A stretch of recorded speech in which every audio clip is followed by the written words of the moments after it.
To be learning from you, Scott. I know we're starting a little bit later. We had my fail on some incorrect link, so apologize for the late start. But we're going to dive right in. Welcome, welcome, welcome. Scott, I'm happy you're here. Tell us a little bit about yourself. And you're going to be talking about pumping up perspective taking, one of my favorite topics. And you have so much experience and a lot of tools to share with us from your perspective of being a social studies teacher. Thank you. Yeah, I have been involved in social emotional learning for, I don't know, 5 or 7 years since I was voluntold by my principal to chair our SEL committee back when it was all the rage and districts had money to provide professional development and funding. And I always thought that, hey, social studies, the word social is right in the title. We Yeah. can do social emotional learning. So I've really dove in and found all sorts of interesting ways to plug social studies instruction, fill it with SEL strategies and techniques. And I'm delighted to share some of those with you today.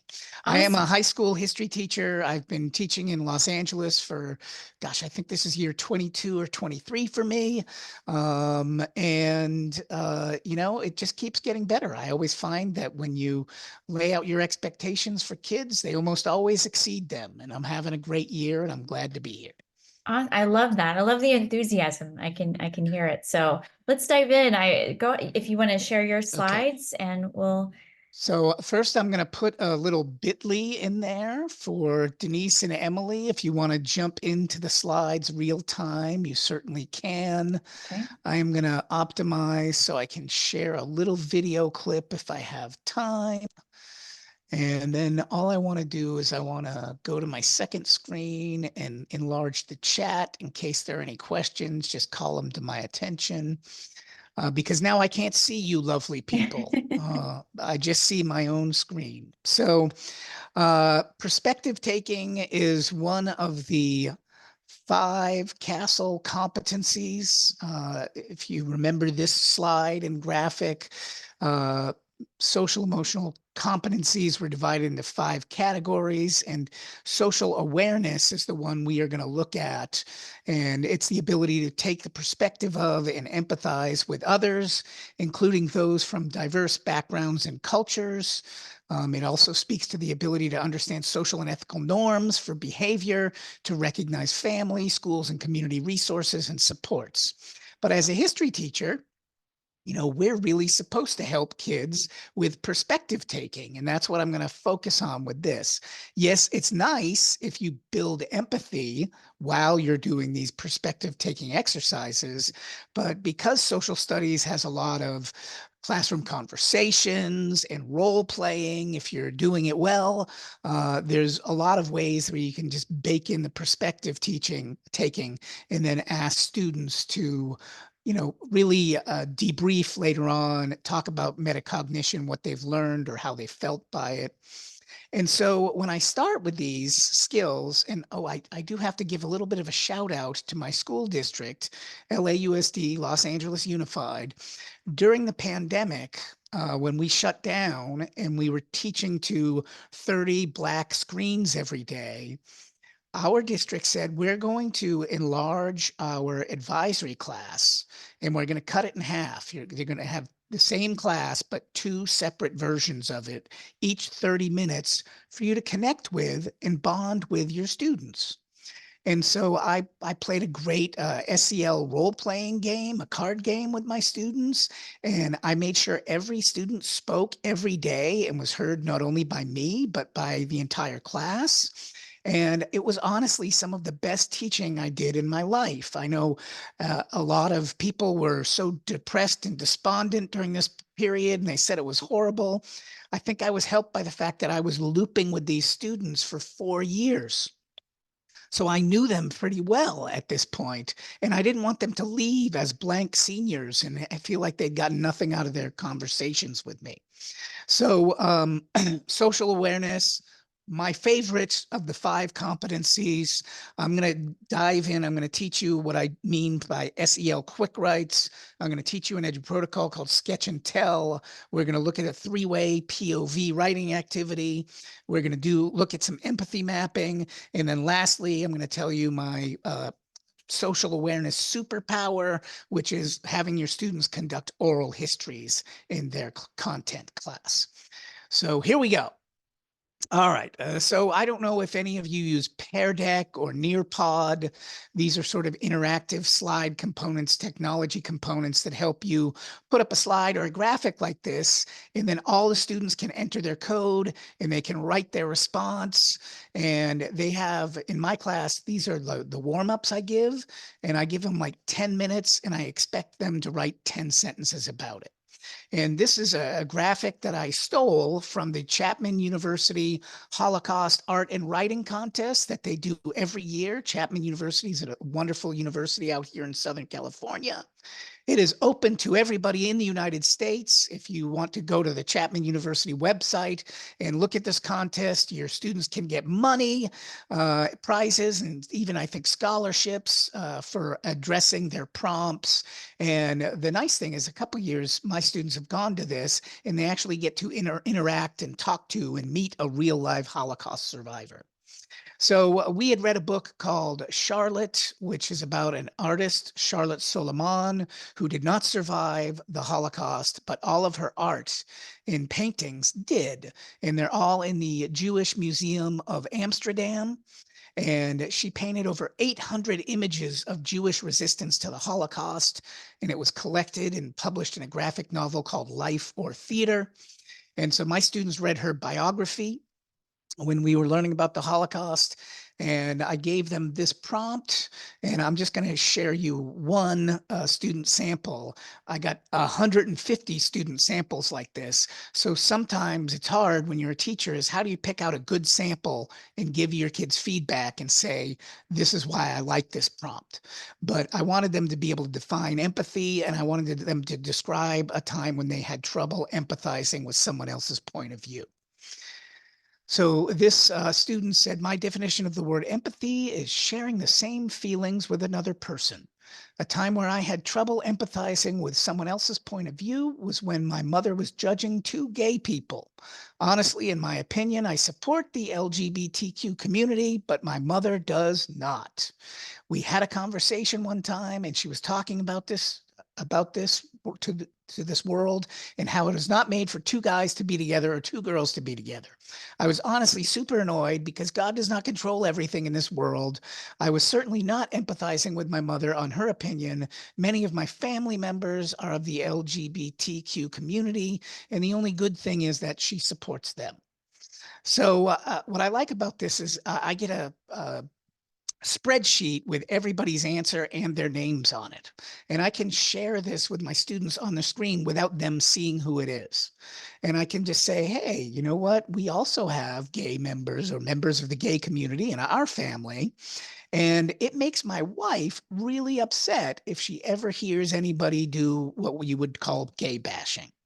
And in fact, when my wife goes to parties, she pretty much introduces herself as, hi, my name is Sheila.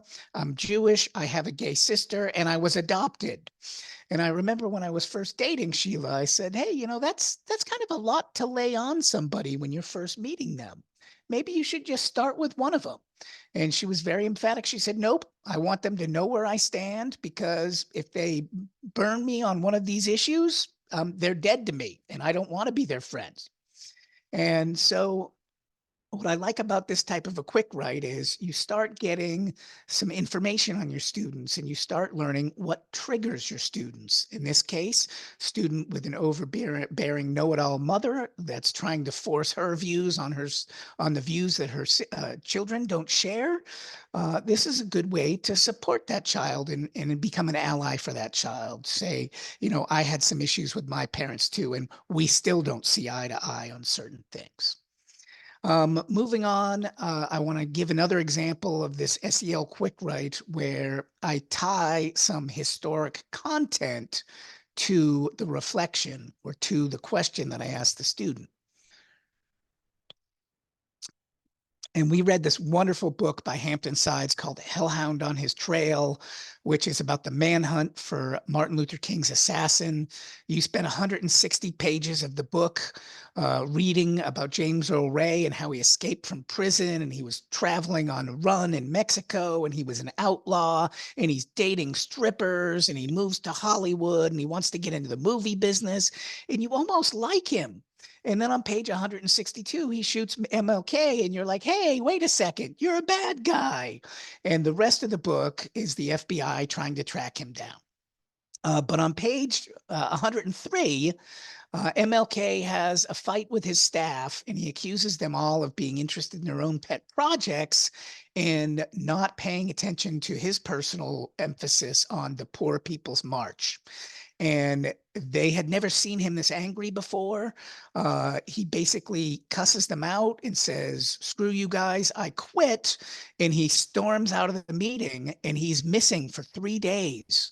There weren't cell phones back then. They couldn't find where Martin was. He disappeared. He didn't go home to his wife. He didn't go back to the office. He disappeared. And this was his Gethsemane moment. And that's a biblical word for a moment of grave soul searching. This is your all is lost moment. And so I asked my students, and I remember when we read this in my class, this is usually in April or May. It's about the end of the year. These students are on my last nerves. I don't like them that much anymore, and I don't think they like me anymore. We're just gliding to, we're limping to the finish line, and we're just trying to get through it so I can graduate them and wish them good luck with their lives. And so I asked them to relate to a moment that MLK had where all was lost. What was a moment where you felt all was lost, and how did you pick yourself up and respond to this? And oh my God, I got so many of these that moved me to tears. And they were all so good, but I'm just going to share this one with you because this student was very special to me. She was diagnosed with kidney failure. It was unexpected and shocking. Seeing her mom cry about it was even worse than her own feelings. She knew she had to stay strong because her mother was kind of falling apart and feeling like a bad parent. Kind of helpless for how she could protect her child. And she's always been there for me. I know she tries to keep a strong face too, but I know her too well to know that she was hurting more. She does her best to keep me happy, and I try to do the same for her. I'm happy to report that this student actually did get a kidney transplant the following year. She is happy and healthy and made a full recovery and is living a wonderful life right now. She's in college. But what all this did to me and my teaching back in May is it made me like these students again. And I realized they all have problems. We all have problems. And you don't want to be the person being mean to people with problems. So this was a huge empathy builder, a huge big slap in the face for me getting social awareness about my own students and how they all had needs. And oh my God, I had so many others that were like, oh, when my mom got cancer, when my father died, all this stuff that they normally wouldn't disclose to a teacher. I had a student who had to quit the softball team she'd played on for 11 years because her parents were temporarily homeless and they couldn't afford to pay the money for it. So it really was a huge win for me being able to tie an SEL quick write to my social studies content. It helped me get to know my students and like them better. And I hope I can say that they did the same thing for me. Yeah, Scott, I just wanted to quickly interject and say one of the things that I love that you're how you're using historical information, literature in the classroom, not just as a let's memorize dates and important events, but let's look at people's lives in historical context and look what can we glean from that? What are the challenges they went through, and how can we connect to what they went through and what they learned to our own lives as a conversation starter to better understanding each other in the classroom. Oh my gosh, that's so important. And what we know is when we pair facts with feelings, when you read something and you have an emotional response to it, that's what helps it stick. So the next little strategy I want to tell you about is an edu protocol called Sketch and Tell. And you give the student one source, they make one slide, they explain by drawing something, and then they explain by writing something. And I do want to say, I used to be that social studies teacher where I would make the kids take notes. And if I was going to show a film clip, they would have to take notes the entire film. And I would actually tally up and measure how many pages of notes did they take. And what I didn't realize is I was sucking all the joy out of learning. And I had kids that would write 8 or 10 pages of notes for a 30-minute film, and they were missing the most important and cogent and emotional points in the film. So I stopped that. And I adopted this sketch and tell, and this is the directions I give to the kids. I put them all in a Google Doc. You meant like this, and they can draw me what images from the film, what scene from the film shocked, surprised, or moved you. You can't use pictures. You have to draw it, although I do let them use a tool called Google Draw, no, Auto Draw, which helps them draw something very precise like this bed and pillow. But the most important thing is they're going to explain their reasoning in 5 to 7 lines. So they're going to draw an imprint on their memory, the emotional connection they have with the scene, and then they're going to write about it, and then they're going to turn and talk and explain it with a thought partner before the end of class. So a couple last year, I think it was, we watched this movie called Afghanistan Undercover, and it was all about the Taliban taking over Afghanistan again. And we have a growing selection of students, a growing population of students from the Middle East. And I was unprepared as to how they would react to this film. And I just like this drawing that this person did and all the protest signs. But what really struck me is, how she's trying to get her rights back because she was taken to prison for no reason. And she just really obviously was shocked that women were treated so poorly in this part of the world. This whole slide, this very one, gave me the idea to make them do a project about women's rights in the Middle East. And I jigsawed them country by country, and they went online and they examined what are women's rights in Yemen or Syria or Afghanistan. And they went through, I think, 14 Middle Eastern countries and reported back on that.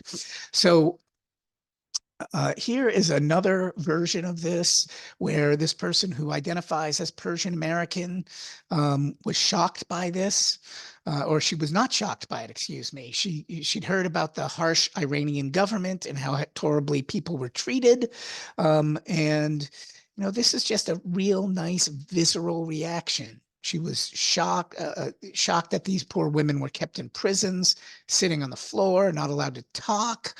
And she was shocked that there were women who were okay with the Taliban, like the female prison guard who kind of oppressed these people.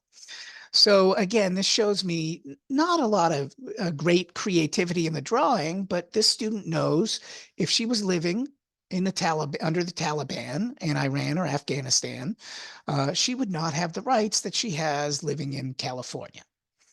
And then, I thought I had another one. So this student used direct quotes here, and she talked about how a girl just disappeared and her family was looking for her. She was in prison, but there was no record of her being put in prison. And she was there for 22 days before her parents found out that's where she was. And they made a video, they made a propaganda video where they forced the people to say, they treat us great here. I love this place. And what really stuck with this student is how scared this young girl looked.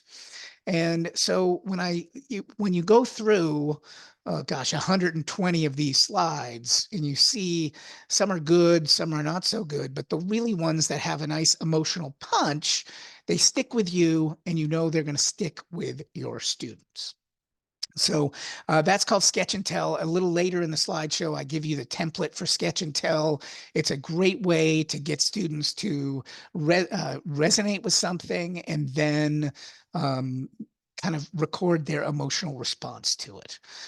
I need to mute myself for 1 second. I'll be right back. Yeah, while you do that, I just wanted to say that I like the simplicity of sketch and tell. I like that it incorporates the drawing aspect and the writing aspect. It's simple. I love that you went from guided notes or note taking during a film to doing this one picture on one slide, one story thing. It's much more simplified and I think digestible too. And I And find their conversations when they share with each other, like what the emotional response was and why it hit them so hard, mm, they often kind of reconsider their point of view and they say, "Oh yeah, that's right. That didn't hit me the way it hit you, but I can totally see that now." mm, So it's nice to hear their conversations, and that's what I call TWA, teaching while walking around. Because when you're asking 32 kids to turn and talk, you're not going to hear everybody, but if you walk around, you can hear 4, 5, or 6 of the great conversations. yeah. All right, moving on. So this is another IDIA protocol, and I should kind of give you the definition of an IDIA protocol. It's simply a digital lesson frame that stays consistent where your content changes out every day. So I could do a 3x genre a challenge every day for a week. I could just change the subject. One day we could do World War one day we could do World War II, one day we could do Vietnam, one day we could do the Afghanistan War. And at the end of the week, we could write something about what were these wars like? What did they have in common? How were they different? And so for the 3X, I call it the POV challenge because I want to teach kids point of view. This is about perspective taking after all. So I give them an image, it can be a picture, it can be an article, a story, it can be a primary source, and then I ask them to rewrite it in 3 different genres. So, and then essentially they create one paragraph for each genre. And what I mean by that is this is the Mexican Battle of Chapultepec from the U.S.-Mexican War, and they're going to retell it from the point of view of the Mexican soldiers, from the American soldiers, and then from the point of view of Los Niños heroes, which was the point of this lesson. Though Los Niños heroes were 6 teenage cadets, teenagers that actually died during this battle. They refused to let the Americans fly the Mexican flag. One kid grabbed it and jumped to his death with it so that the Americans wouldn't get it. And this is why Mexico has a holiday every September 13th. That's their Independence Day. It's Los Niños Heroes Day. So I like this because you can give them a visual image and you can say, well, here's the same battle, but 2 different perspectives. Which one do you think is the Mexican perspective and which one do you think is the American perspective? And then I'm going to ask them, these are simple narrative writing pieces. It's a informative writing and it could be explanatory writing. But instead of those genres, they're giving me a point of view. So under Common Core, my kids are used to in their English classes writing narrative, argumentative, or informative. But this kind of shakes it up a little bit because you're writing it about a certain point of view. And a lot of times these students, they just read a paragraph in their textbook about this battle that says it was Santa Anna and General Longstreet on the United States. They don't get a personal view of it. But this POV challenge gives them more of a personal view, and they can say, hey, if I was one of the Mexican soldiers, here's how I would have felt.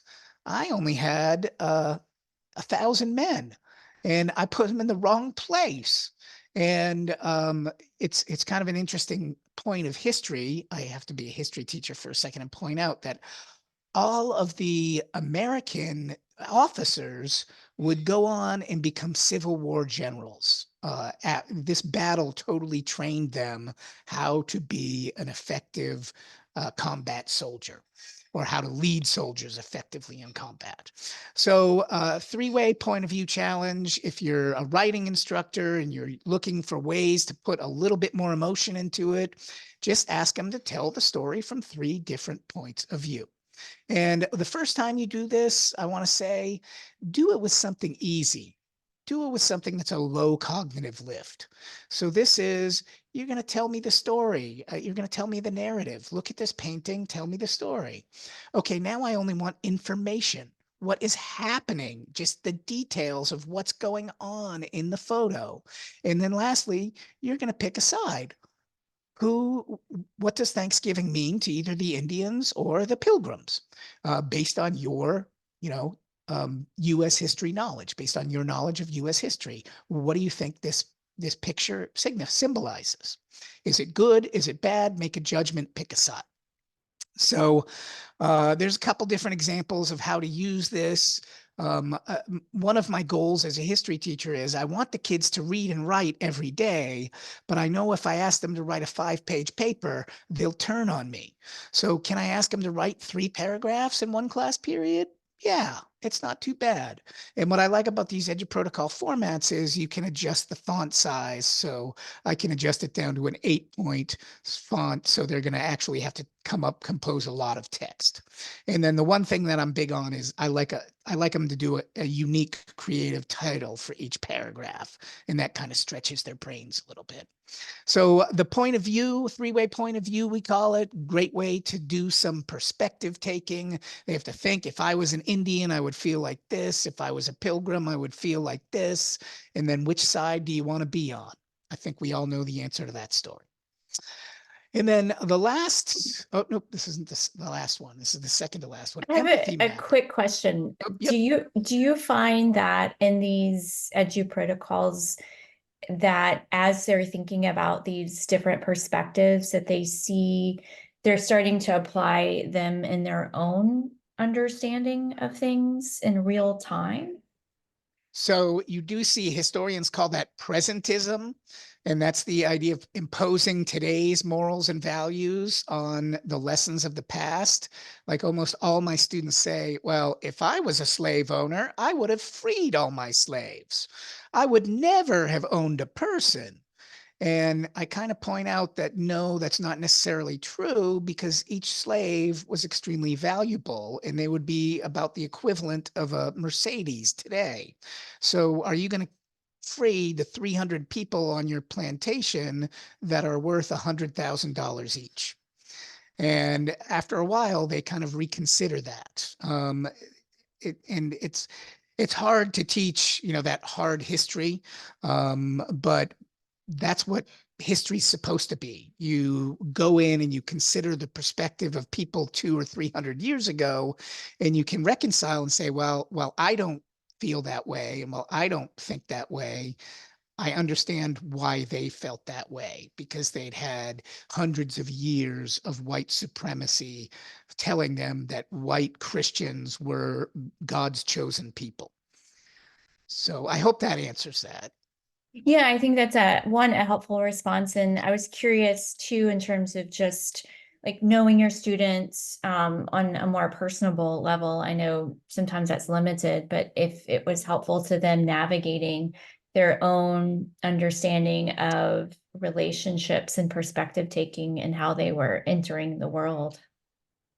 Yes. And that's why, I teach in California, Southern California. We have a huge Latino community.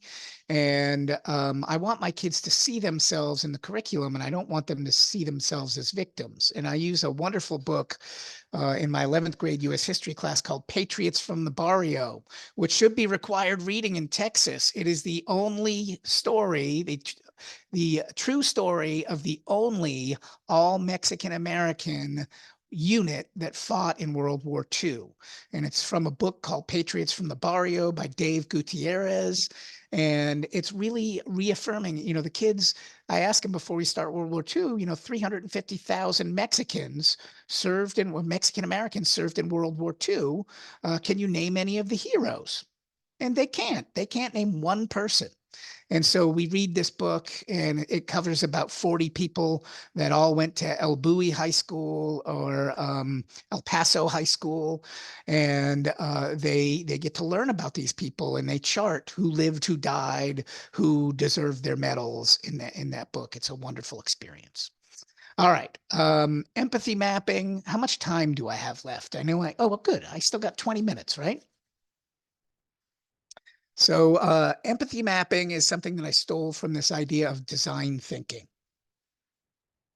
And by the way, anytime there's a link right here, you can click on that. And this is a longer explanation, an article I wrote for the California Social Science Association that talks about empathy mapping and gives you some scenarios that where it might be useful. So for an empathy map, you're just you group the kids in groups of 4 and you assign them a character or more. And you say, okay, I want you to think about what the historical figure would say in this situation. What did they do in this moment? What do you think they were thinking? And then how do you think they felt? What emotions were they feeling? So, and you can do this with art. You can do this with a primary source like a letter. You can do this with a video where people might be acting out a scene. The example I'm going to show with you is this death of Socrates. And if you click on this, you go to Eyewitness to History and you'd get a little reading about the death of Socrates. And this is a great historical debate because a lot of people said his jailers, these people weeping, were all his students and his friends, and they were the people running the jail. And they could have let him go. He could have just left Athens and he would have lived. But he refused to go and he stayed and he drank the potion. So I asked the kids, was he executed or did he kill himself? And so they get into the groups. They have like 10 minutes to read and highlight the most important parts. Then they share their highlighted sections with an elbow partner, and then they fill out the empathy map. And I'm just curious, I can ask you to put it in the chat if you've ever heard of empathy mapping, if you've ever used it in your classroom. I know my co-author, Adam Moeller, he uses it quite a bit with his 8th graders in the great state of Ohio. This year I'm teaching ethnic studies and I'm using it a little bit more, but I'm focused on medical innovators of color that you normally wouldn't. My students are writing counter narratives about medical innovators that you normally wouldn't encounter in a history or English class. So it's a little harder to do these empathy maps. All right, and then here I'm coming back to history. And I'm talking about, oh gosh, as you guys can probably tell, I'm a very good talker. I love talking. I was voted most talkative in my high school class. And I'm shocked when I meet people that don't like talking. And there's quite a few of them. They're the introverts in your classroom. They don't really want to talk in front of the class, but maybe it's not so bad to talk one-on-one with a person. And so this picture, you can see this young lady has a cell phone in her hand. And in a cell phone, which almost all of our students have, is a mobile recording studio. For less than $10, you can buy a microphone that plugs into your cell phone and will capture professional quality audio. Most kids can just use the voice memo on their phone and get a pretty good recording for an oral history project. And so I've given you 3 articles here. If you, regardless of if you're teaching elementary, middle, or high school, if you want to look at what do I need to do an oral history in the classroom, certainly you make it a lot less rigorous for elementary school students. They're just going to interview a person in their family about what historical events have impacted them in their life. But for high school kids, you might actually go deeper. They might have to find a Vietnam veteran and interview them. So, and what I have found, I'm going to skip over this video. I'm sorry. Nope, skipping. Today, There we go. Okay. So I found this technology called StoryFile. And what it does is it has people record, oh my gosh, hundreds of questions. They answer hundreds of questions on video. And then this recording is paired with a voice recognition engine. And your students can go to the voice recognition AI person and click on the microphone button and ask them a question. So when we studied the Holocaust, I wanted my students to be able to talk to a real Holocaust survivor, but there aren't that many around anymore. and it's hard to get them to come to your class sometimes. So before my students were going to talk to this video robot, I wanted them to develop questions. So I used this EduProtocol. It's called a Frere model. And it's simply a text box with 4 squares. And I wanted them to go up the ladders of Bloom's taxonomy. There's 6 ladders. So each person was in a group of 6. They each wrote 4 questions. At the end of it, they had 24 questions to ask the AI engine. And then for homework, they went home and they did it. So I showed them a little bit of what Bloom's taxonomy is, and I gave them some question stems or how to write good questions. And then for this, like I said, we had read a book on the Holocaust. They'd seen all these video lectures about what the Holocaust was, what the atrocities were.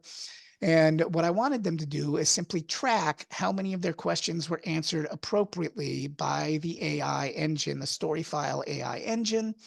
And then I wanted them to reflect and tell me what they learned from this experience. So this is Rose Schindler. And you can see the students would just hold on this button right here to talk to Rose. I am going to click on this, and you should be able to listen to my student talking to Rose.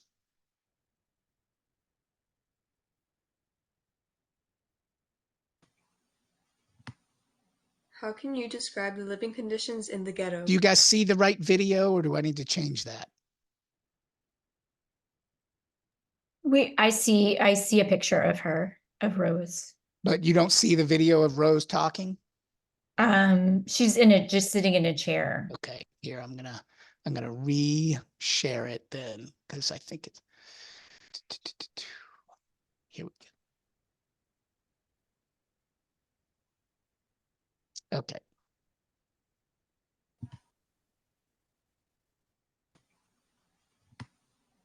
How can you describe the living conditions in the ghetto?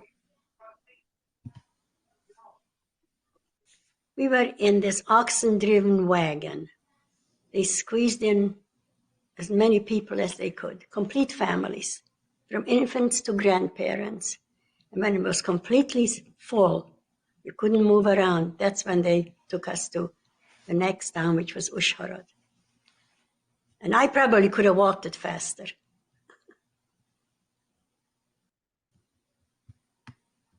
What led to Jews being brought to selection? Well, maybe because they were jealous of what we had.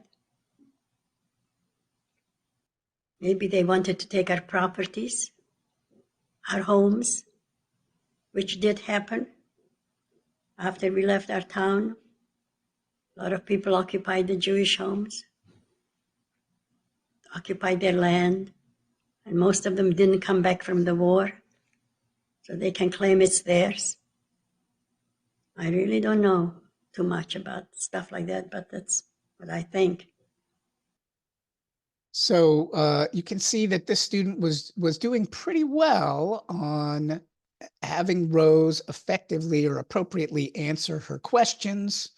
And I will say what I did is I tracked out of my 120 10th graders, and they came up with about 2/3 of them actually had their questions answered appropriately by the AI. And if you want to click on this video, I'm not going to play it now, but the one that's right up here with the reflection. One of the things that I also do with my students is I ask them every 5 weeks during our grading period, they have to make a video with their parents, and they have to show their parents one thing that they did in my class that they're proud of. And I give them a sales pitch. I say, look, you're all sophomores in high school. You're trying to get your driver's license. You want to be asking your parents for the car keys. You need to show them that you're responsible. And this is a great way for you to control a conversation and show your parents how hard you're working at school. So of course they're going to want to give you the car keys. And so I give them a sales pitch and I say, you need to talk for 5 minutes and really sell this to your parents that you're working hard in this class and this is what you're proud of and this is what you learned from it.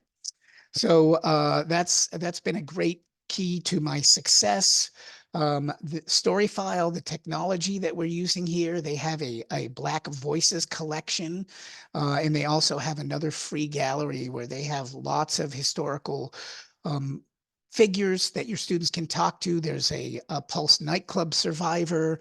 There's 9/11 first responders. There's Japanese internees. This is a really cool technology that can have your students interview historical figures without the anxiety of talking to a real person. And this is something I can't stress enough. Like, I was not aware of how many introverts I have, which it really causes them anxiety and pain to have to go and talk to a stranger. My own children, one of my own children is like this. She will avoid a phone call calling her grandfather. It's like the worst thing she has to do. I'm going to put it off as long as possible and hope I don't have to do it.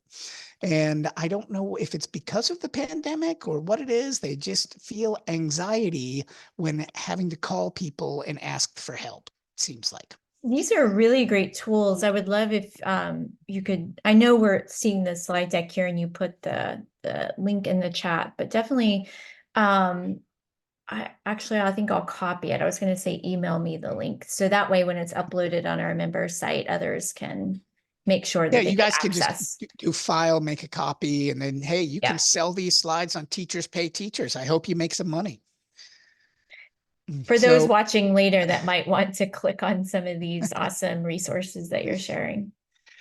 So anyways, that concludes the 5 strategies that I've talked about, which were the SEL quick writes, the sketch and tell, the 3-way POV, the empathy mapping, and then conducting oral histories. I think all 5 of those are great ways to get your students to become socially aware, to get them to engage in perspective taking. And I'm just going to share some samples from my class about how I've done this over the years. StoryCorps, our friends from National Public Radio, they have a thing called the Great Thanksgiving Listen. And I ask my students to interview the oldest person at their Thanksgiving table and talk to them about, hey, what events in history have personally impacted you and how did they affect you? And this is a great way. This one student, Oscar, a few years back, he found out from his grandmother that his father or his great-great-grandfather was actually in the Mexican Revolution and was friends with Francisco Madero, worked for Madero, and that the reason they left Mexico is because other people, the opposition, were out to kill them. And so if you're wanting to learn how to do oral histories, you can click here for the lesson plan, click here to listen to the audio files. And what I found with this project is a lot of students, they were like, oh, my grandmother doesn't speak English. Can I do it in Spanish? And I said, sure, because one of the parts of this lesson plan is they have to type up a transcription. And so they're going to translate it into English for me anyways. So I can read and make sure that, they're not talking about fishing. They're actually talking about historical events. And I will say, I get parents that come in for the back to school night and say, thank you. I haven't spoken to my teenager in 3 months, and seeing them interview my mother or interview my grandmother at Thanksgiving was like the most amazing gift. We saved the recording and we're going to play it every year. So Great American Listen, StoryCorps, throw them your money, give them your money. They're begging for it every year on NPR, and they really do some great stuff. Another great initiative they have on StoryCorps is called One Small Step. And that is where you ask people with different political views from you to record an interview with you. So I could do this with my Trump-loving father and say, Dad, how did you start getting involved in Donald Trump and his mission? And it really would be an interesting conversation because honestly, we can't be further from each other on the political spectrum. And I think all my mother did all those years she was alive was tell him to shut up, because I never remember him talking about politics until after she died. And then I found out he was a Republican. And I was like, who are you? So One Small Step, take a look at it. So after a couple years of doing these sort of oral history and interviews, I started doing the 9/11 interview project. There is a 9/11 commission report that's about the size of a phone book. Many of my students have their own ideas about who caused 9/11, why did it happen? And bear in mind that the kids today were born after 9/11. So I have them, ask their parents, where were you when 9/11 happened? And a lot of their parents are saying, oh, I was in the fourth grade, or oh, I was doing this. And then what I ask them to do is corroborate certain facts from the 9/11 Commission report, because that shows me that they've gone through the historical facts and they can correct mom or grandma or whoever gave the interview. And then, like I said, I've done Vietnam veteran interviews. A few years ago, we had a big fire in our community. It was called the Woolsey Fire, and we closed school for 4 days. And I had my students record oral histories of people who lost their houses. And I did that with my friend Ryan O'Donnell, who lives up in Northern California near the Big Paradise Fire, where they wiped out the whole town. And, these students got some really good, meaningful stuff that really made them feel for and empathize with the people they were talking to. So, and then I think lastly, I also like to have my students do first person podcasts where I say, okay, you're a spy in World War I, and you have to tell me your story. Tell me about one of your most dangerous missions. And did you get away with it or not? And they love that because even if well, what I love about it is even if they're cutting and pasting from Wikipedia about Mata Hari, they have to do the literary heavy lifting of changing it all into the first person. So instead of the third person boring Wikipedia stuff, they have to turn it into the first person and make it engaging and inciting. And then I have them listen to each other's stories. So just to close it up, if you're an AP US history teacher, the most challenging skill for your students in 2021 was making connections. Only 15% of students got that point. And if you can engage your students in perspective taking and get them to be socially aware of the people they're studying in history and saying, well, Martin Luther King disagreed with Malcolm X, but they were alike in this regard. And I also think they're like Denzel Washington is today because blah, blah, blah. If you can get your students making those connections, you're going to help them on that AP exam. You're going to help them in life because they won't be judgy and polarized. So here are some sample templates for you for all of the things we discussed today. And I do want to give you my contact information. If you want to email me, scottmpetri@gmail.com. I'm happy to talk to teachers. I like them. I am one. I'm still one of the last people on Twitter. I'm not gonna quit until they close the doors. And if you want to see any EduProtocols in action, we have a website, eduprotocols.com. I also put a lot of student work up on my personal blog, historyrewriter.com. Come connect with me. Tell me if what I'm talking about makes sense, or am I just a babbling lunatic? I know what my wife thinks. This has been great, So. Scott. You've just really given so many great resources for those wanting to use the different models that you use in your social studies class. I can see across all content areas. It's been absolutely wonderful, very engaging, and thank you for sharing. I can tell you're incredibly passionate about this work that you're doing, and really appreciate the work you're doing in the classroom for helping students make those connections and helping them refine their own perspective taking skills. Such an important skill that we need no matter what we're going to be doing in the world, especially, I don't know if, I'm sure many people felt this way in different contexts throughout history, but it just definitely seems like today we need a good dose of perspective taking. And this is so many great engagement activities to help students really start thinking outside of themselves and help and understanding how even though we might have different perspectives, how we can still understand and respect each other and learn from each other and grow from each other. So one of my favorite things is bridging gaps and understanding. And I love the ways that you help students do that.